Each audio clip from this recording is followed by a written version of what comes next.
Thank you, Mike, and good morning, everyone. We shouldn't say the Beatles, maybe the Bugs, of John, Paul, Vic, and John. Thank you for a great presentation. You took me back to high school, you took me back to college, and everything I didn't understand back then. There's a reason that I became a lawyer. It was science, and it was not one of my strong suits. What a great presentation, though. And I will tell you, I would love to take this to the General Assembly, and I'd love to take this to the Congress, because one of you mentioned it, and I'm going to jump to my conclusion and then come back to it again, that too often we think in a 2, 4, or 6-year cycle. I said that repeatedly last year during the campaign. The 2, 4, 6-year cycle of policy development, what gets us to the next election, what gets us elected. And it does come down in many instances to government either getting in the way, pushing, helping, or at least getting out of the way. And I think that's what's so important about what I heard today, is to help, but to stay out of the way as much as we can. You know, if you go back and look at this country, and the little short video with the drawings certainly brought it home. Pennsylvania has been the key in energy in the world from the very beginning. And I think a lot of people forget about that. But as a young boy growing up in southwestern Pennsylvania, outside of Pittsburgh, I made the trek to Drake's Well. It is a historic, world historic monument. It doesn't look like it when you get there. Kind of very humble, because that's what it started out. But somebody had an idea. And then with the application of science, the application of risk, the application of education, the application of willing to go out and work it, look where we are today. Without a doubt, in my opinion, this is the greatest country in the world. Sometimes I think we forget that. But we got there through education, we got there through taking risks, we got there through investment, we got there because people like you had an idea.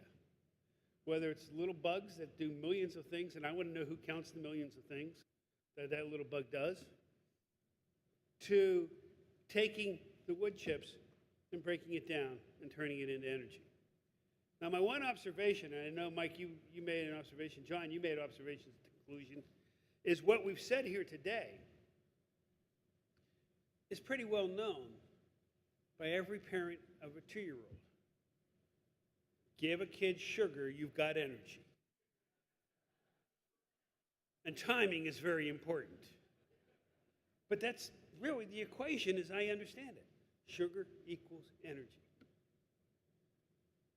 We have sugar in the oil that we have today.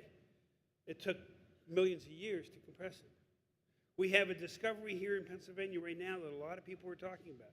I talk about it quite a bit with the natural gas find that we have with Marcellus and the Utica that makes us, among our coal, natural gas, the wind, the solar, and I've always been saying timber, the second largest energy field in the world.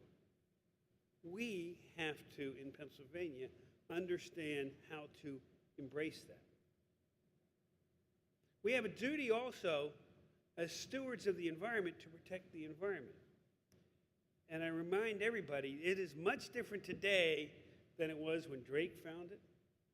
There, we understand the relationship of humanity to the environment. It is much different than in the days of the steel mills of Pittsburgh that used all that energy.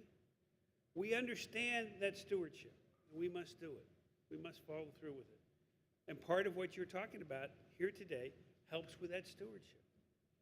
There is a lot of, for want of a better description, waste timber in Pennsylvania. Frankly, I saw a whole lot of it in the last few days during the hurricane and the floods. A lot of it just ends up going into the rivers and flowing down. Now, that's probably not what you want, but the water process already started. We have an abundance here in Penn's Woods of, just to begin with, the waste timber that we could, I think, probably start using right away. And John, where were you? Meadville? Excuse me, Paul, Meadville? Warren County. You've seen a few farms, and so have I. If you're on the statewide campaign trail, you see a lot of farms. Great deal of mass out there to turn this process and take what we already have and turn it into energy. Why is that important? I made a note to myself here. Energy plus innovation equals jobs. Energy plus innovation equals jobs. We have the energy here in Pennsylvania. We have the innovation here in Pennsylvania. We have the education. Look at our educational system across Pennsylvania, our higher ed. We have it here. The rest of the world has it.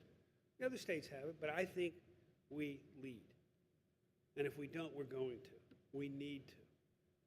Because the one thing that I understand we need to do is to create the jobs for today, but more importantly, what I have been trying to talk about my 9 months now as governor and throughout the campaign is it's really not about today. As you said, it's about our grandchildren. It's about their grandchildren. And yes, we know that the crude coming from the Mideast is going to be diminished. Brazil, I think you said 2 years worth of production of use in this country is going to be diminishing. If we're ever to see a Star Trek generation and how they move about, we have to have energy for them to get there. We have to have energy for those children that we have today who use these, that we all use, to create the electricity, to use all these, to be able to think, what are they going to have 100 years from now? And so I will end with this. I want to congratulate you on where you are. I want to tell you that our Department of Community and Economic Development will continue to work very hard with you and with other industries, but particularly with the energy industry, to bring jobs and to keep jobs here in Pennsylvania. We're going through a difficult time. We all know that. And it's going to take a while to come out of that. But I see a bright future for Pennsylvania because I believe we are on the very tip of the iceberg of leading a change in how this country and how the world looks at energy and develops energy. We can no longer think the way we did 20, 30, 40 years ago. We have to start thinking for 100 years from now. And where are they going to get the energy? If science can prove to us that they can develop the energy in a renewable sense that is always there. Don't take offense to any of you that are into wind and solar, but I always know you can keep getting the biomass. The wind and solar is part of a package, along with what we already have here in Pennsylvania and along with what you, the scientists, you've always done it, led the way. I urge you to talk to your representatives, to talk to your senators, to talk to your congressmen, to talk to your United States senators about the future, about how we get that energy long after they and myself are in office, and to quit taking a look at the 2, 4, and 6-year cycle. Yeah, we have budget issues. We spend money well out of control. I'm looking to you to help lead how we develop, how we grow business, how you grow business, and how you provide the jobs.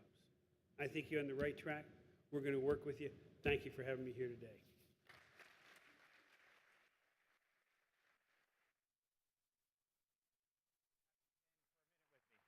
John up as well. Ladies and gentlemen, big round of applause for Governor Corbett. And if John Doerr could come up as well, please. Great talk, Governor. Thanks, everybody. It's been a great day. Remember the day, September 27th, 2011, the day you met Renmatix. Tom, that was great.